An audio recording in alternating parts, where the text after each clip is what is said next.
So you spend hours watching football YouTube videos in the hopes of becoming a better player, but all your efforts seem to come up short every single time you step on the pitch. You've watched ball mastery drills, recovery hacks, boot reviews, skill tutorials, football workout routines, but nothing seems to work for you. Your friends and teammates still laugh at your embarrassing technique, and as a result, you don't enjoy the game as much as you used to. Well, don't worry, because in today's video, I'm going to share with you 3 ways to instantly become a better footballer in your next training session or game. Number 1, scan the pitch. This is something that professional players do all the time, and there's even been studies to prove that as you go up the levels in football, players tend to scan more. Because the secret to playing faster is thinking faster. So if you want to avoid a situation where you're looking at the ball as it's coming towards you, and then you stop and look up, and the defender comes and takes it off you while you were thinking what you were going to do with the ball, you need to start looking around you. And this might sound too simple, but the way you do this is by consciously just forcing yourself and reminding yourself during games and training sessions to look over your shoulders and look for defenders and teammates and think to yourself, if I was to receive the ball right now, what would I do with it? And because all the players and the ball is always moving every second of the game, that means you need to be constantly scanning to get the latest information or data input to your brain so it can output the best possible decision for you. Think about it like a computer program, but the data points your brain is looking for you to input in this case are number 1, where are the defenders? Number 2, where are my teammates? And number 3, where is the ball? The brain will then take all this data and output based on the information you provided it through your scanning where the space with advantage to exploit is. And as a result, where your next move on the pitch will be, whether it's with the ball or without the ball.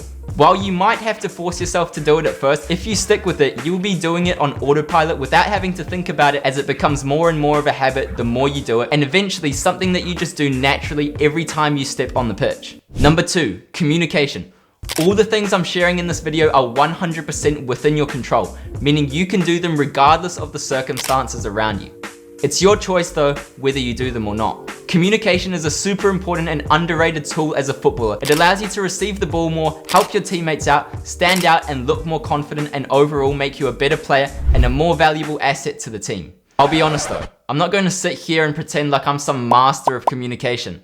I'm not. This is one thing I'm currently working on in my football journey and current stage of development. But what I have noticed is that I'm a far better player when I do communicate on the pitch. I get on the ball more, I help my teammates, and overall look like a better player instantly, simply because I'm opening my mouth and actually communicating. You might be thinking, that's all well and good, but what do I actually say when I communicate? This will vary by position, but some examples on defense could be hold, press, no foul, force right, force left, depending on what you want your teammates to do in certain situations. Some examples in attacking situations could be just calling for the ball to receive it with a simple, yeah, here, or just saying the person's name. Other examples in attacking situations could be lay it off, or hold it up, or play it inside. And there are endless other things you could say depending on what the game requires. But these are just some examples to get you started and get your brain thinking about the types of things said on a football pitch, to both help yourself and your teammates play better. One thing I will mention here is that if you can go to some local football matches in your area,